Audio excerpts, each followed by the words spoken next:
Hi, class. You have made it. We are in our final class lecture of the year. So, great job to all of you who have stuck with it throughout the semester. I hope you feel comfortable enough in keeping up with everything and using the strategies that we've learned in this class so that you can do really well on the final. So, I'll be posting the final on Tuesday, and we'll likely have a study guide up for you over the weekend as well. So want to get you prepped for that.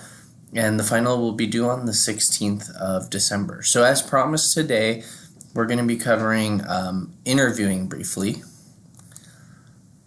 So in preparing for a job interview, you want to think of ahead of time, what are some of the questions that an employer might ask you? And you want to practice that, write those things down, think about hypothetical answers that you might have in answering those questions. It's also really good to get some feedback on how you're answering those questions. So one way you can definitely do that is you can record yourself, and you can do this on your iPhone or Android device, and just analyze how well you've answered that question. Another good thing to do is to practice, and you can do that with a friend, your partner, colleagues, or even one of our career counselors here, myself or Rose, to kind of do a mock interview with you and a practice interview. Of course, they'll probably ask you some general questions about yourself, but also some technical questions related to the position, right? So again, Rose and I in the Career Center are really, really open and available to help you with this specifically, okay? As you go, there are plenty of different types of interviews that are out there. So what you'll find is that one is there could be an in-person interview, one-on-one, with you and the interviewer. You might also be part of a panel interview where multiple people are asking you questions, maybe taking turns asking you questions. It may be a panel of peers or people that work at the company or organization or employer. Sometimes there are situations where there are group interviews. So you may actually be up against people you're competing against for positions, and they'll ask you questions and they'll kind of judge the way you answer and compare and contrast in terms of making their decisions.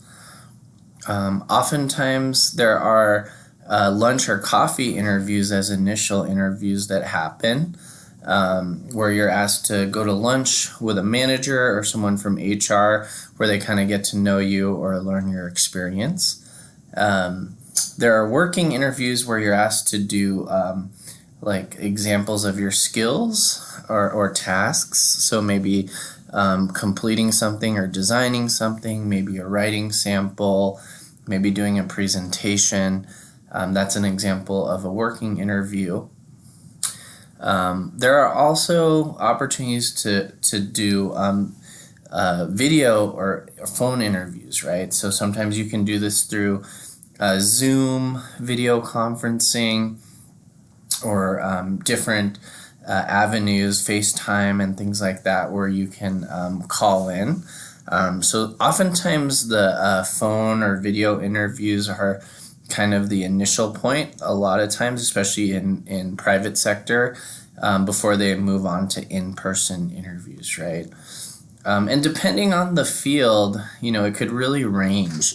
So sometimes you can have just one interview, especially for entry-level positions, and then go ahead and be offered the position or not offered the position. Other times there could be multiple interviews. So for example, my sister-in-law has been interviewing for a position, and there are actually 5 rounds of interviews for the position she's going for, right?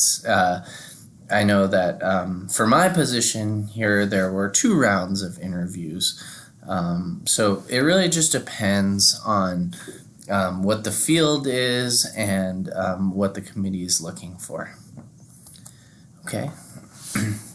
So what do you wear to the interview, right? It's really changed a lot, especially with the Bay Area and also different fields not being necessarily as formal as things used to be. So it really is best to kind of err on the side of caution. So it's better to be overdressed than too casual. But a way that you can identify what to wear is kind of get an understanding of the culture of the organization and the everyday kind of day-to-day and culture of the employer. So one thing you can think about is like, what would you wear to work on a normal day, right? And then from there, maybe just take it a little bit more overdressed than what you might want to wear normally. So whatever it is you do decide to wear, make sure that your clothes are clean, not wrinkled and ironed. Like I say, it's always best to really err on the side of caution and go with being more overdressed. And for folks, definitely dark suits. So that's like charcoal gray, navy blue, and then dark closed-toe shoes. Usually black shoes are a good way to go.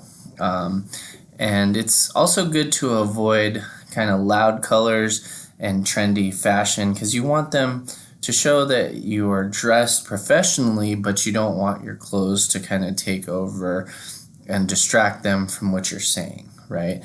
So that's why you want to maybe minimize jewelry, fragrant and strong fragrances, and of course, be well groomed. So, if need be, get a haircut, get your nails done. But again, just put yourself in the best light as it is a first impression. So again, the thing to learn from here is to err on the side of caution and better to be overdressed than underdressed. And with interviews, understand that being nervous and anxious is normal. Again, it shows you care. But that can really motivate you and inspire you to do really well and keep you focused and on your toes, right?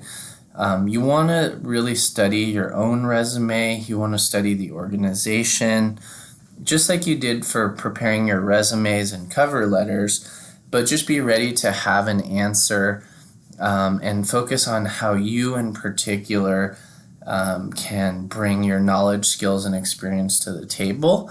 And again, the in-person interview takes it to another level where your resume and cover letter may be able to show a certain amount about you, but they can really learn your personality and you can articulate in ways that you aren't able to in the resume and cover letter as to why you're the best candidate for the position, right? Of course, some real basics. Make sure that you have your cell phone off or on silent during the interview. Make sure that you're respectful to everyone, including the administrative staff. So I've talked to folks and have heard stories from employers where they have kind of based it on candidates had been rude to the administrative staff or the front desk, and they use that as a knock on a student or on an interviewee. So remember, be sure to treat everyone with respect, and every moment is like an interview. So it's not just the actual interview itself. But remember, you could be working with the folks you're interacting with and that are greeting you. And sometimes you may feel like you're asked the same question multiple times, especially in many rounds. So just be prepared to do that. But yeah, just some real basics. Also, it's really important that one thing I've also heard is to make eye contact with everyone when you are answering your questions is a real big thing as well. Shaking hands if that's allowed. So just common tips in terms of courtesy and respect. So some more tips. Again, every moment you should treat like you're being evaluated. So be sure to be as professional as possible. Think of questions that are thoughtful and meaningful, not just questions to ask. So at the end of every interview, usually they'll say, "Do you have any questions for us?" So when this comes in, really come up with some thoughtful, non-generic questions that show that you've done your research and that are really genuine. I also highly recommend sending a thank you note or thank you email within 1 to 2 days of the interview. Again, that's a courtesy thing. It may be old-fashioned, but I think a lot of people still appreciate the handwritten note, which is really nice if you're able to do that. But at the very least, sending a thank you email as a courtesy. If you're fortunate enough to get a position and are offered a position, again, remember that you want to ask for time to reflect and think about it. And you want to ask this respectfully so you can think about negotiating your salary and also consider other options, right? Because, we'll talk about this later, but they're interviewing you for a position, but you're also in ways interviewing them to see if they're a good fit for you too, okay? For phone and video interviews, I've definitely seen this in my experience interviewing people. Make sure that you have a really solid Wi-Fi or reception wherever you are doing the interview. If you're doing a phone interview, it's really helpful if you have a headset, and that could kind of free you up and make you less tense instead of holding the phone. So that's another tip, but make sure you've got that good reception and Wi-Fi. Okay, so we'll take a look at some sample questions that you may get in some interviews. One of the most common and most difficult questions to answer is, what are your weaknesses? But they may ask you questions about, tell me about how your background, education, and experience make you great for this position. What are your weaknesses? And when they ask you questions like that, you can think of ways that you've improved and overcome things, and reframe it in certain ways. Sometimes it feels like a trick question, right? Another common question is, where do you see yourself in 5 years? Where do you see yourself in 10 years? So think of, again, really thoughtful ways to share your goals and your ambitions. Talk about how you work with people. That might be another thing. So these are all examples, like what motivates you? When have you overcome a difficult situation in the workplace, right? Some potential questions to ask other than specific ones about the position or the job duties is, what are some professional development opportunities that are available? Can I continue my education? What are the next steps in the process? What do you like about working here? How are employees evaluated? So these are some samples to look into as questions that you can ask employers. Okay, so again, just a reminder out of courtesy, be sure to send that follow-up email or thank you card after you've done an interview. If you haven't heard back within the expected time frame, it's okay to contact the hiring manager by phone or email. And of course, when doing that, re-emphasize your interest in the position if you are indeed interested. And in closing, really review that job description and your resume. Practice, practice, practice. Dress appropriately. Contact us at the Career Center to help you with those potential interview questions and to give you feedback. So best of luck to you. This will cover interviewing, and we'll hope you do great on the final. See you on Canvas.